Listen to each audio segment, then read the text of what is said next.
तुम्हारी गुलामी और तुम्हारी गरीबी ने पश्चिम को ये ख्याल दे दिया है कि तुम किसी कीमत के नहीं हो, तुम जिंदा भी नहीं हो, तुम मुर्दों की एक जमात हो। और जो लोग मुझसे पहले पश्चिम गए, विवेकानंद, रामतीर्थ, योगानंद और दूसरे हिंदू सन्यासी, उनमें से किसी का अपमान पश्चिम में नहीं हुआ। कोई दरवाजे उनके लिए बंद नहीं हुए, क्योंकि उन्होंने झूठ का सहारा लिया। उन्होंने बुद्ध के साथ जीसस की तुलना की, उन्होंने उपनिषद के साथ गीता की तुलना की, गीता के साथ बाइबल की तुलना की।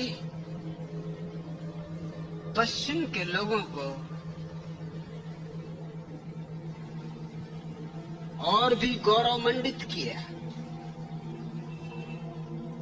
गुलाम तुम थे, गरीब तुम थे, तुम्हारे सन्यासियों ने तुम्हें आध्यात्मिक रूप से भी दरिद्र साबित किया, क्योंकि उन्होंने तुम्हारी ऊंचाइयों को भी पश्चिम की साधारण नीचाइयों तक खींच कर खड़ा कर दिया। मेरी स्थिति एकदम अलग थी। मैंने पश्चिम से कहा कि भारत आज गरीब है, हमेशा गरीब नहीं था। एक दिन था कि सोने की चिड़िया था।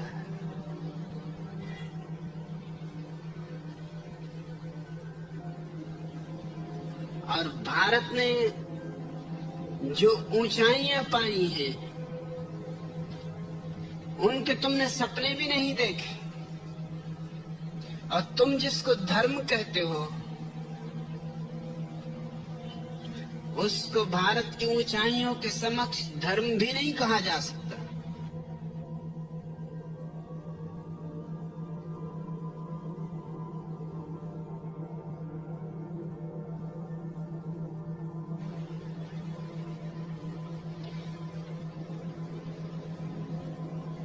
जीसस मांसाहारी हैं, शराब पीते हैं। भारत का कोई धर्म यह स्वीकार नहीं कर सकता कि उसका परम श्रेष्ठ पुरुष मांसाहारी हो, शराब पीता हो, जिसमें इतनी भी करुणा न हो कि अपने खाने के लिए जीवन को बर्बाद करता हो।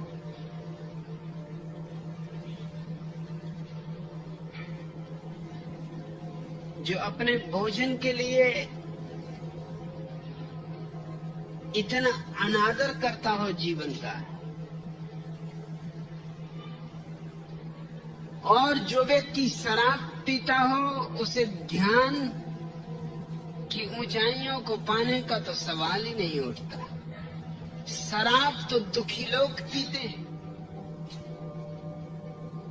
परेशान लोग पीते हैं, तनाव से भरे हुए लोग पीते हैं,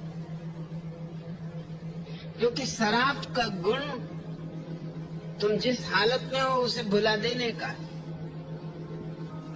अगर तुम परेशान हो, पीड़ित हो, दुखी हो, शराब पी के थोड़ी देर को तुम भूल जाते हो। दूसरे दिन फिर दुख वापस खड़े हो जाएंगे। शराब दुखों को मिटाती नहीं, सिर्फ बुलाती है। ध्यान दुखों को मिटाता है, बुलाता नहीं। और ध्यान और शराब विरोधी।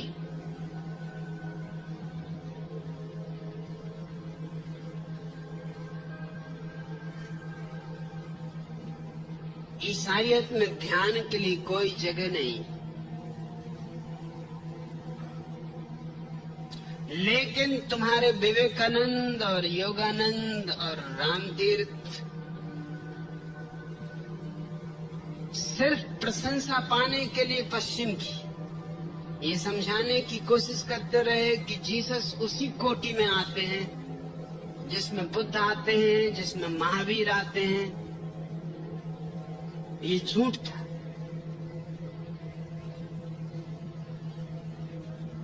और चूंकि मैंने वही कहा जो सच था, स्वभावतः मेरे लिए द्वार पर द्वार बंद होते चले गए।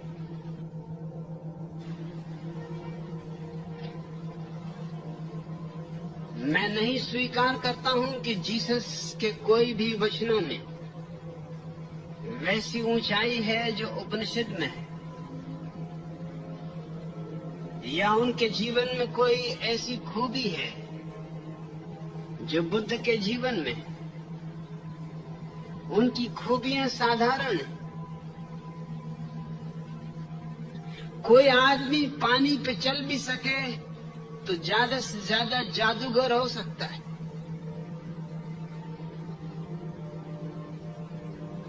और पहली तो बात यह है कि वो कभी पानी पे चले, इसका कोई उल्लेख सिवाय ईसाइयों की खुद की किताब को छोड़कर किसी और किताब में नहीं।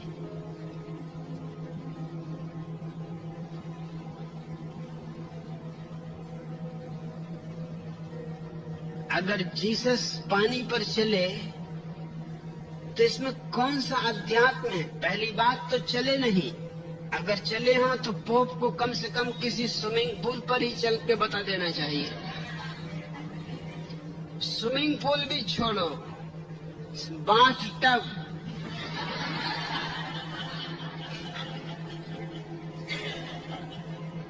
उतना भी प्रमाण काफी होगा, क्योंकि वो प्रतिनिधि हैं और इनफॉलिबल, उनसे कोई भूल नहीं होती।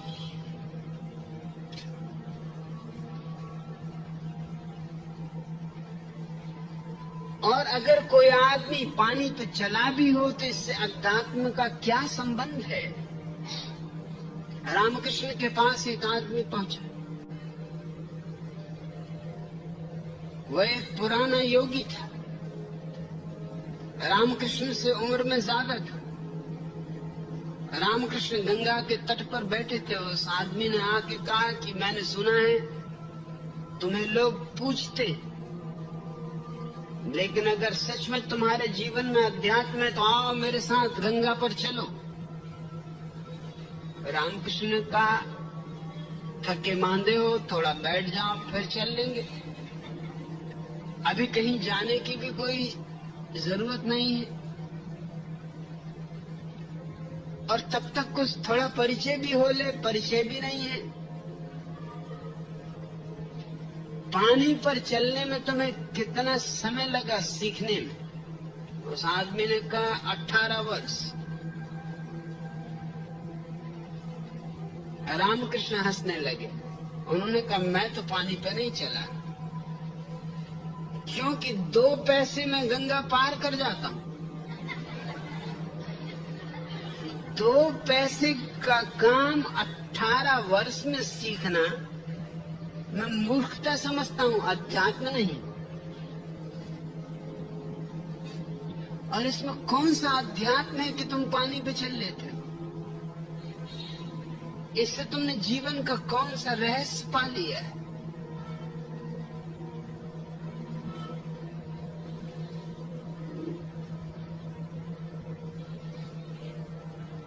एक घटना मुझे स्मरण आती है जो तुम्हें फर्क को समझाएगी। जीसस के संबंध में कहा जाता है कि उन्होंने एक मुर्दे आदमी को जिंदा किया। जरा सोचने की बात है कि मुर्दे रोज मरते, एक कोई जिंदा किया जो आदमी मुर्दों को जिंदे कर सकता था।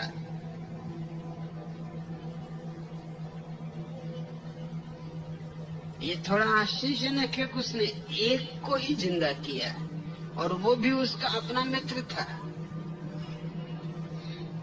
लजारस।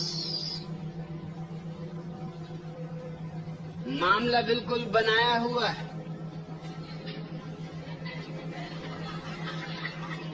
लजारस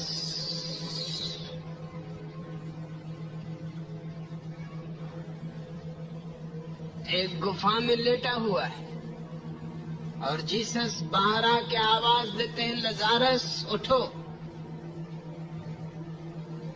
मृत्यु से बाहर जीवन में आ, और लजारस तत्काल गुफा के बाहर आ जाते। अब बहुत सी बातें विचारनी है।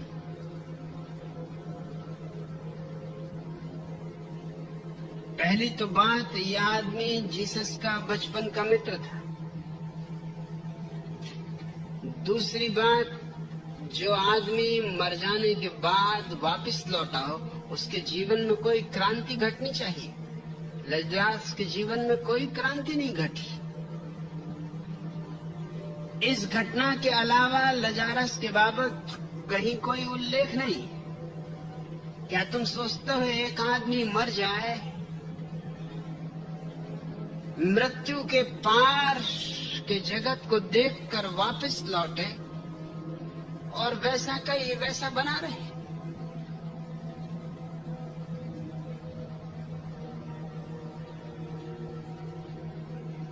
और जब एक आदमी को जीसस जिंदा कर सकते थे, तो फिर किसी को भी मरने की जुदिया में जरूरत क्या थी?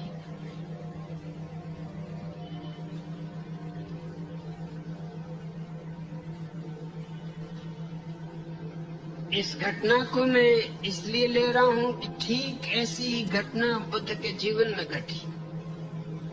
वे एक गांव में आए हैं, वहां एक स्त्री का इकलौता बेटा, उसका पति मर चुका है, उसका अन्य बच्चे मर चुके हैं, एक बेटा जिसके सहारे वो जी रही,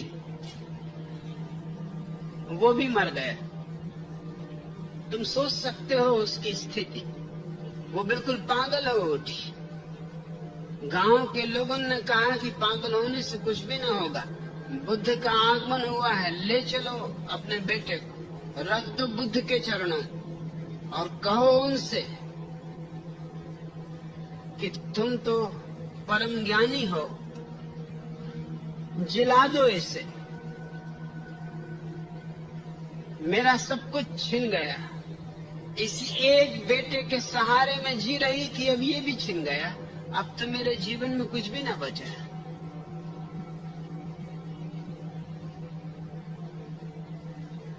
बुद्ध ने उस स्त्री से कहा, निश्चित ही तुम्हारे बेटे को मैं सांझ तक जिला दूंगा, लेकिन उसके पहले तुम्हें एक शर्त पूरी करनी पड़ेगी। तुम अपने गांव में जाओ और किसी घर से थोड़े से तिल के बीज ले आओ, ऐसे घर से जहां कोई मरा ना हो। बस वो बीज तुम ले आओ, मैं तुम्हारे बेटे को जिला दूं। वो पागल औरत स्वभावतः पागल होने की स्थिति में थी, भागी, इस घर में गई, उस घर में गई। लोगों ने कहा, तुम कहते हो एक मुट्ठी बीज हम बैलगाड़ियां भर के तिल के ढेर लगा सकते, मगर हमारे बीज काम ना आएंगे। हमारे घर में तो न मालूम कितने लोगों की मृत्यु हो चुकी। सांझ होते होते वो सारा गांव उसे एक ही जवाब दिया कि हमारा बीज तुम जितना चाहो उतना ले लो, लेकिन ये बीज काम ना आएंगे। बुद्ध ने बड़ी उल्टी शर्त लगा दी। ऐसा कौन सा घर है जिसमें कोई मरा ना हो?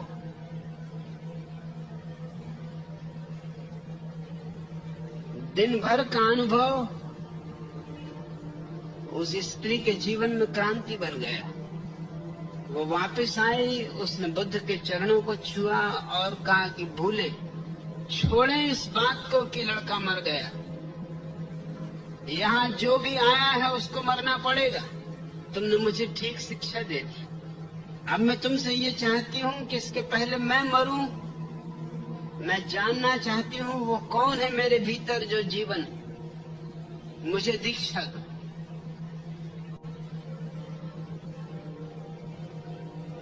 जो लड़के की जिंदगी मांगने आई थी वो अपने जीवन से परिचित होने की प्रार्थना लेके खड़ी हो गई, वो सन्यासिनी हो गई। और बुद्ध के जो शिष्य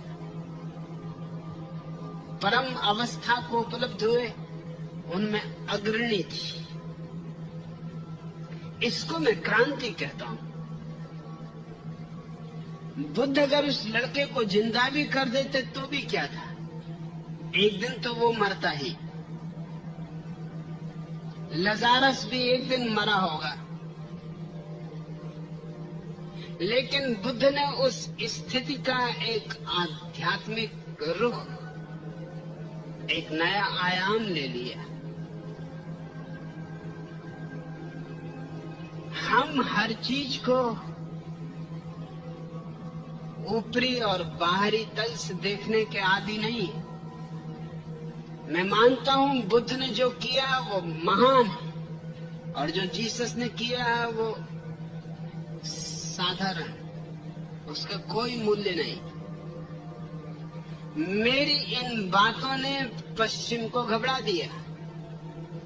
घबरा देने का कारण ये था कि पश्चिम आदी हो गया है एक बात का कि पूरब गरीब है, भेजो ईसाई मिशनरी और गरीबों को ईसाई बना लो, और करोड़ों लोग ईसाई बन रहे हैं।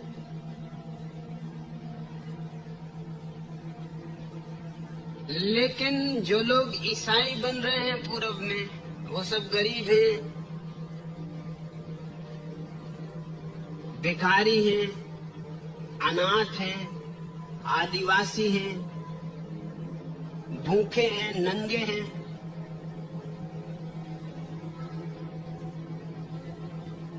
उन्हें धर्म से कोई संबंध नहीं है।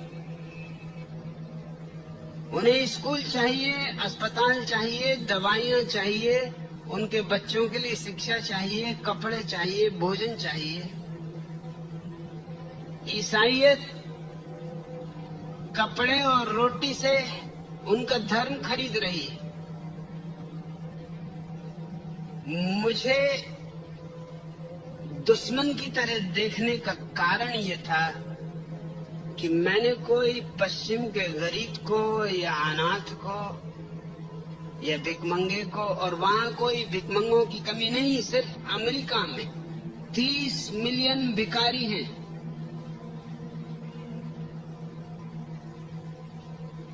जो दुनिया के दूसरे भिखारियों को ईसाई बनाने में लगे हैं, वो अपने भिखारियों के लिए कुछ भी नहीं कर रहे हैं, क्योंकि वो ईसाई हैं ही।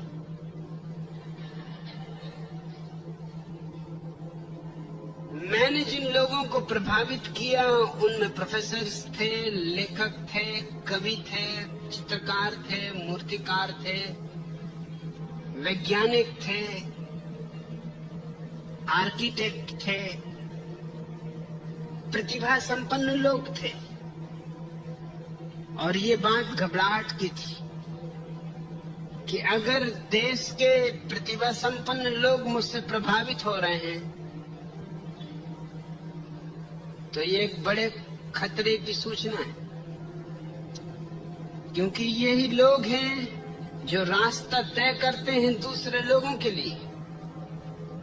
इनको देखकर दूसरे लोग उन रास्तों पर चलते हैं।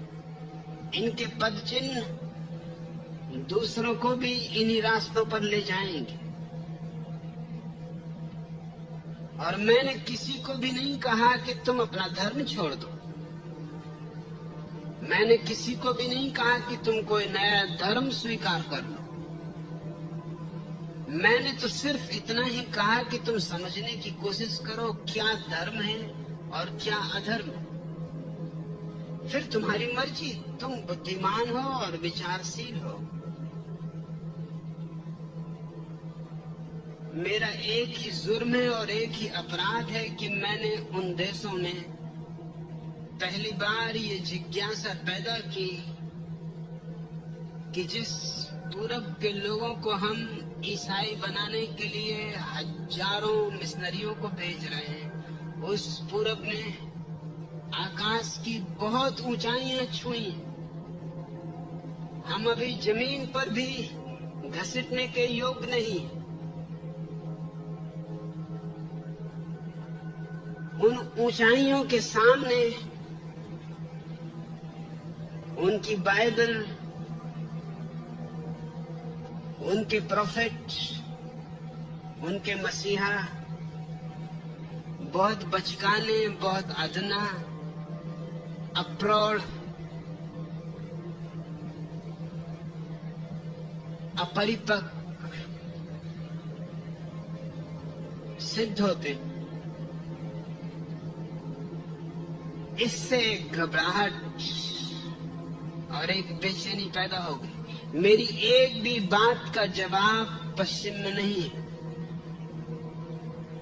मैं तैयार था प्रेसिडेंट रोनाल्ड रीगन से व्हाइट हाउस में डिस्कस करने को खुले मंच पर, क्योंकि वो फंडामेंटलिस्ट ईसाई है। वो मानते हैं ईसाई धर्म ही एकमात्र धर्म है, बाकी सब धर्म सब थोते।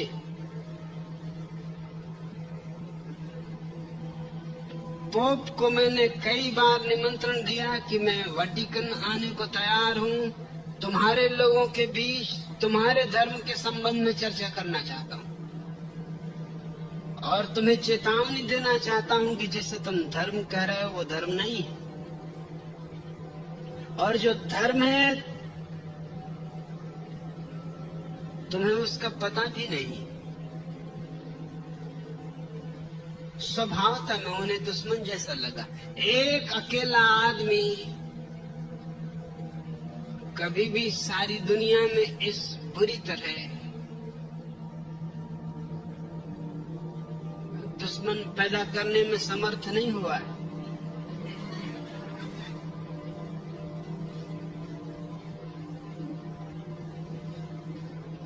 हर देश की पार्लियामेंट ने निश्चित किया हुआ है कि मैं उनके देश में प्रवेश न कर सकूं, क्योंकि मैं खतरनाक आदमी हूं। मैं उनकी नैतिकता को नष्ट कर दूंगा, उनके धर्म को नष्ट कर दूंगा।